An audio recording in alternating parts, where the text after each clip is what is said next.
Olá, meus queridos irmãos, bem-vindos a mais um Direção Espiritual. E hoje eu começo uma série nova aqui no meu canal, chamada de Armas Espirituais, onde eu quero caminhar com você em algumas direções da nossa vida de oração, ensinando um caminho de perfeição numa vida de oração. E trazendo assim, é claro, alguns aspectos da vida de oração que são muito importantes para nós assimilarmos. E dentro desse contexto das armas espirituais, a primeira coisa que eu quero trazer para você é sobre o estado de graça. O que seria esse estado de graça, né? Vamos dizer que eu posso ter a melhor arma sobre as minhas mãos, mas se eu não sei manejá-la, se eu não tenho experiência e se eu não tenho a sorte de saber usá-la, de nada vai me adiantar aquela arma. Vamos dizer que nós temos muitas armas espirituais, como o jejum, a esmola, as devoções que nós trazemos como Santo Texto, nós vamos conversar sobre elas. Mas se eu não estou em estado de graça, vamos dizer que eu não atinjo aquilo que ela poderia me dar, a eficácia daquela arma espiritual do qual eu estou usando, né, que eu tenho em minhas mãos. Então, o estado de graça, ele nos leva a realmente atingirmos na nossa vida de oração e recebemos todas as graças que nós estamos pedindo. De nada adianta, por exemplo, uma pessoa que ela pode até rezar o dia inteiro, mas se ela não está buscando um estado de graça na vida dela, ou seja, livre do pecado, ela pode ter até algum efeito, porém ela não vai atingir o ápice que ela poderia atingir. Tem muita gente que fala assim: Rogério, eu rezo tanto, mas nada acontece. Talvez seja porque está faltando justamente esse início, o estado de graça, ou seja, eu estar em dia com a minha vida, com o Senhor, livre de todos os meus pecados, buscando estar livre dos meus pecados. Tem uma passagem bíblica, está aqui, no Salmo 94, ele vai dizer assim, e por que Deus não me responde? E qual a oração que Deus não responde? Diz o Salmo 94, se foi o Senhor que formou o ouvido, será que Ele não pode me ouvir? Se foi o Senhor que formou o olho, será que Ele não pode me ver? O Salmo vai dizer justamente de que Deus é capaz justamente de nos ouvir e nos atender. Porém, são os nossos pecados, como também está lá em Isaías 60, se não me engano, que são os nossos pecados que nos afastam da graça de Deus. Então, não basta apenas nós falarmos a Deus, nós buscarmos a Deus. É preciso também uma vida de conversão pessoal. E vai dizer ali o Evangelho de São Mateus, capítulo 7, que eu leio aqui para você. Por acaso, algum de vocês que é pai, será capaz de dar uma pedra quando ele, seu filho, pede pão? Ou lhe dará uma cobra quando pede um peixe? Não, Deus sempre nos dará coisas boas. Porém, infelizmente, são as nossas faltas, as nossas omissões que nos separam de Deus. Está em Isaías 50, agora me recordo.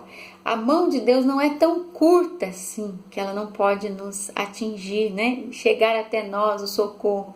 São os nossos pecados que nos afastam de Deus. Então, esse viver em estado de graça é viver na prontidão de receber toda a misericórdia de Deus. Porém, se minha vida está ocupada com os pecados, amarrada nos pecados, talvez a minha oração não seja tão eficaz. Viver em estado de graça, disse Nossa Senhora aos pastorinhos, ela diz assim, confissão e comunhão mensal. O inimigo não é capaz de tocar alguém que comunga e confessa frequentemente. Ele não ocupa o mesmo espaço que Jesus. Se o demônio ele vê, é preciso que ele saia, Como aquela passagem da casa varrida, Ela precisa ser preenchida pelo Espírito, pela graça de Deus, porque aí ele não volta. Então a gente precisa estar em dia com a nossa confissão e em estado de graça, com a comunhão. São João Maria Vianney diz assim: quando fizerdes uma boa confissão, você estará acorrentando o demônio. Então já é o primeiro passo para ser vitorioso na sua vida de oração.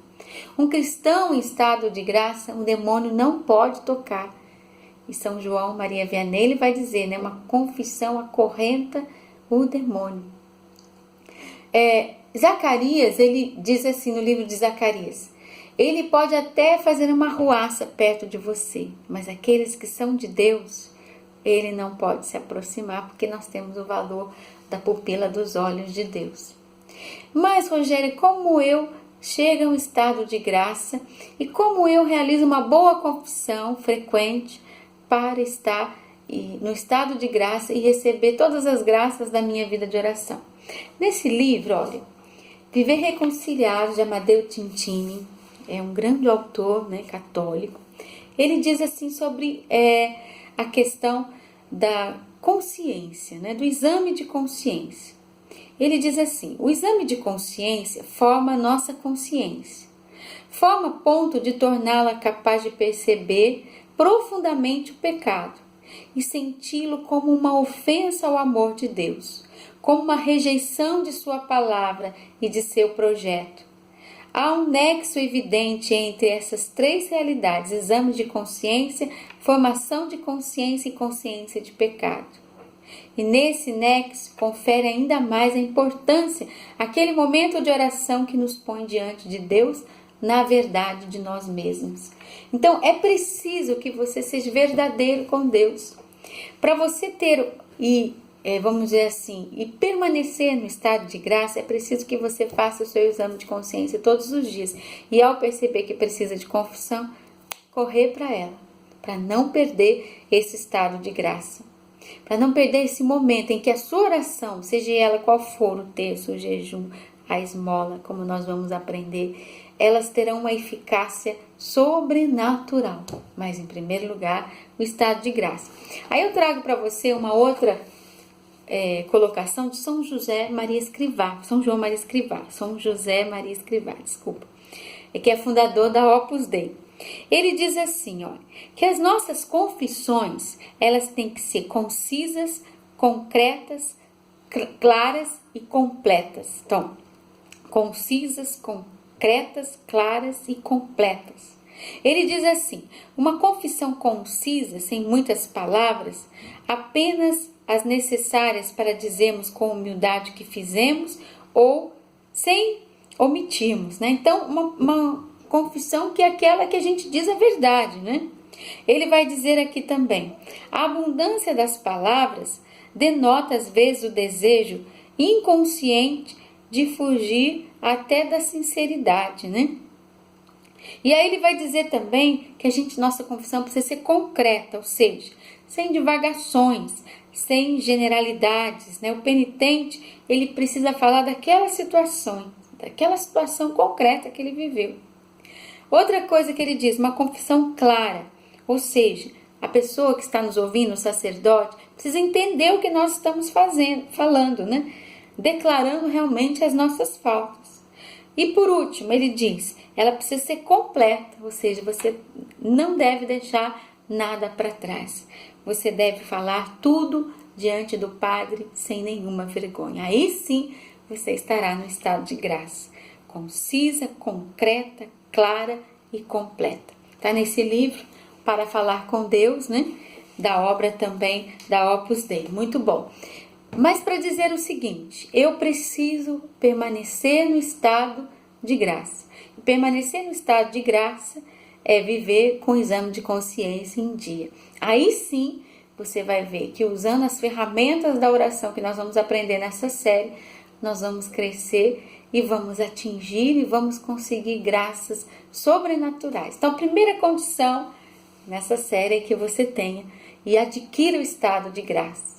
Ou seja, a minha confissão está em dia, eu estou bem com Deus e diariamente eu posso fazer esse exame de consciência.